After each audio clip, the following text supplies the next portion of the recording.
second time I went back to Korea, and I got up out of there like ASAP because I realized I was in a love motel. Because I'm like, oh, $45 a night in Gangnam, girl. It's a love motel, okay? I couldn't even sleep at night. All you hear is, you know what. So level up, level up, level up, level up, level up, level up, level up, level up, level up, level up. All this on me so yummy. All this sauce so yummy. No, you won't. 안녕하세요, 여러분. Hello everyone. I'm Ambie from Ambie Speaks Korean. 저는 Ambie입니다. 제 채널을 오신 가수 환영합니다. So I'm excited today to do this video talking about the cost in South Korea for travelers, right? So as you all know that I do live in Puerto Rico, but I travel to Korea every year, sometimes twice a year. So I do realize how much things cost, how much hostels are, hotels are. You know, this is like the traveler's edition, okay?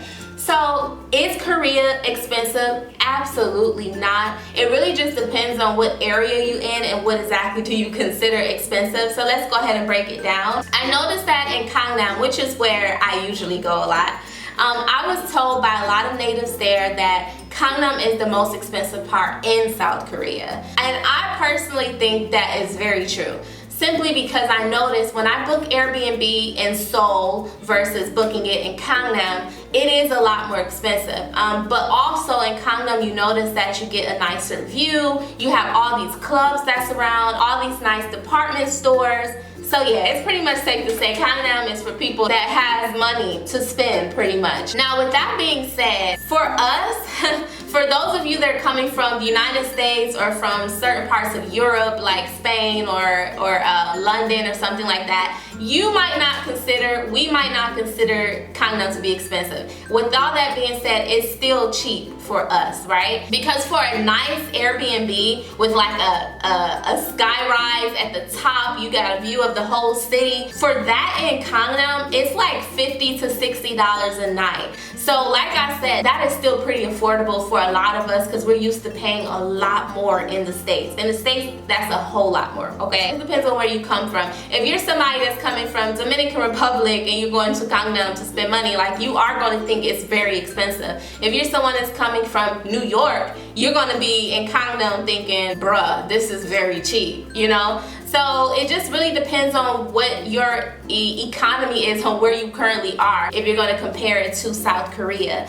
So yes, it's very cheap. Now I will tell y'all this, food is very inexpensive in South Korea. So you all saw in my vlogs that I do there, like I always include the price in the vlog. Whenever I have a meal there, I always make sure to show you guys how much I'm paying for it. I can get an entire Korean dish for under like $6, and depending on where I am, I can get it for under $5, right? So I noticed that the food in Busan is a lot cheaper than the food that I was paying for in Seoul, right? Also, I noticed that in Gangnam, the food can be, it's still cheap. Like, I really don't know. Like, it's still under $5, under $7. It depends on what you're eating. For this entire meal, a whole bibimbap bowl, plus the little sides on the side of it, all of this was like $6 US dollars, right? Like 7,000 won, that's like $6 US, something like that. That is fairly cheap. If I buy this at the local Korean restaurant in New York, I'm gonna look at like a $10 to $11, maybe even $16 depending on where you're eating at, right? So the pricing is like really cut in half when you go to South Korea. Hostels are very cheap. So if you all follow my main channel, you know that I was initially posting my Korean vlogs on my main channel at first. And my very first trip to South Korea, I stayed in a hostel. There were hostels that they only charge $11 a night, up to $17 a night. I think that first hostel I stayed in was about $24 I paid a night. And that was for my own private room in the hostel. So I had my own private room, $24 a night. So that is very cheap, and it was decent. All I needed was a place to sleep. They have Wi-Fi, they had breakfast included, all of that for $24 a night. That's the hostel price, okay? And that's a private room. If you chose to travel to South Korea and you don't mind sharing your room with another traveler that's there, then you're even going to be cutting that price in half. So you're probably gonna only pay like $11 to $14 a night for your hostel. But that's because there's another bed in the room and you're sharing with someone. I know people that don't mind doing that. You save a lot of money doing it that way, especially if you're gonna be there for like a few weeks. For me, I always prefer to have my own private room. It's just because, you know, your girl's a grown woman and all, so.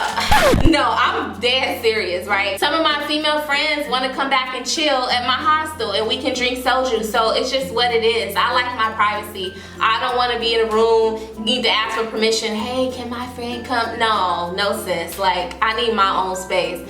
But with that being said, it's very, very inexpensive. So Airbnbs in Gangnam, like I said, for a very nice view, you're only paying like $50 to $60 a night, right? Versus if you're in Seoul, even Busan, right? You can find Airbnbs, rent the entire apartment for about $30, $40 a night.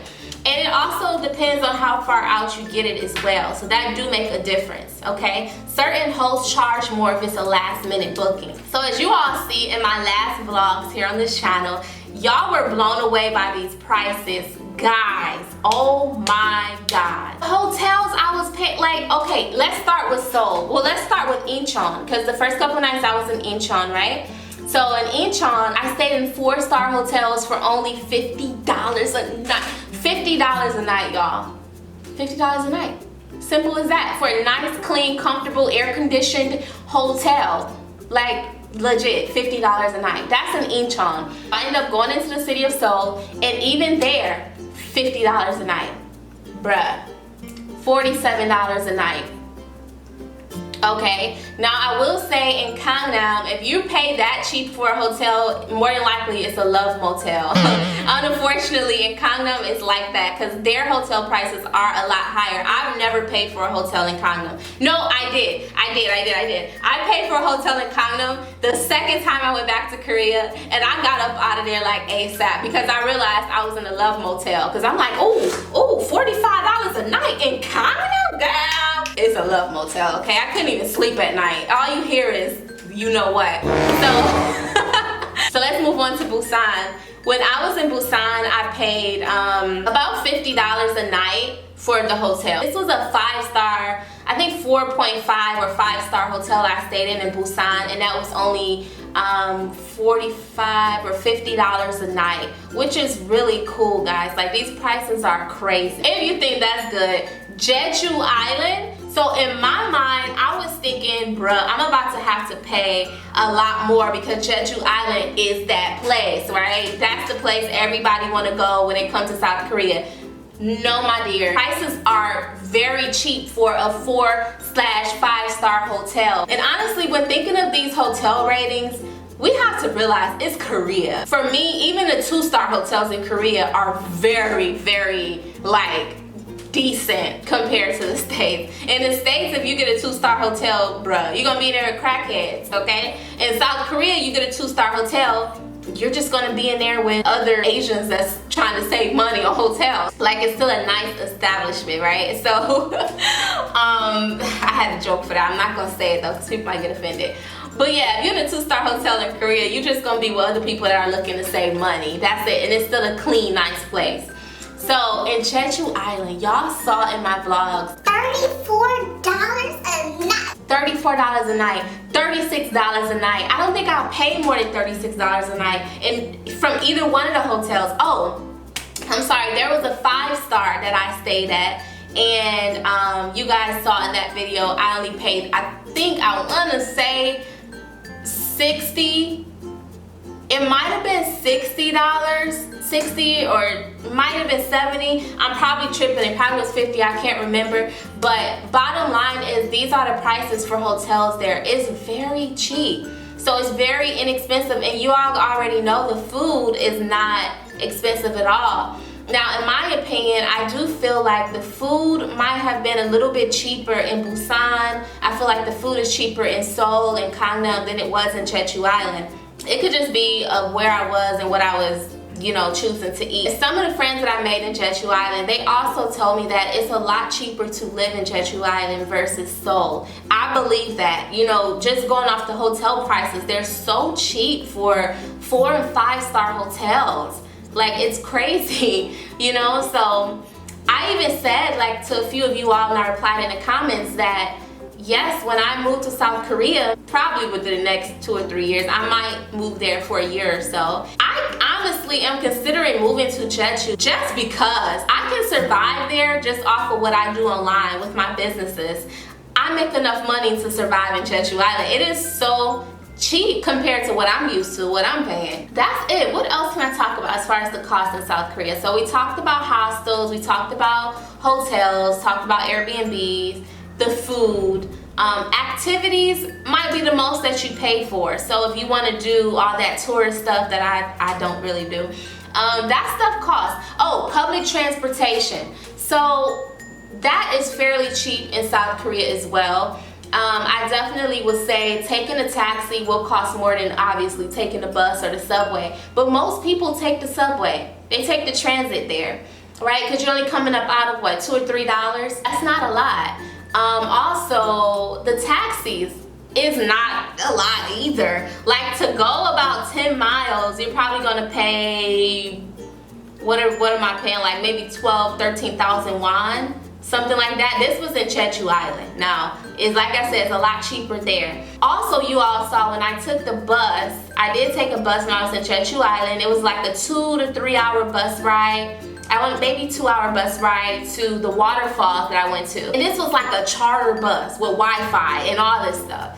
$14, that's it. I love Jeju Island. I can go on and on about how cheap it was. So, yeah, that's that as far as the cost. And in my opinion, I think South Korea is very inexpensive. Now, if you're in Gangnam, where the turn up is real, you're gonna be paying a lot more money in Gangnam, in my opinion. I know because when I traveled there, I mostly traveled and stayed in Gangnam, right? It wasn't until my last couple visits, no, actually it wasn't until my last visit that I realized how cheap it was outside of Gangnam, because I've only stayed in Gangnam since I've been visiting every year. So that's that, guys. I hope you all enjoyed this video. And that's it. If you are new to my channel, don't forget to hit the thumbs up button, share this video, leave your comment below, and subscribe to my channel, of course. 네, 감사합니다. Thank you all so much for watching. See you all later. 안녕.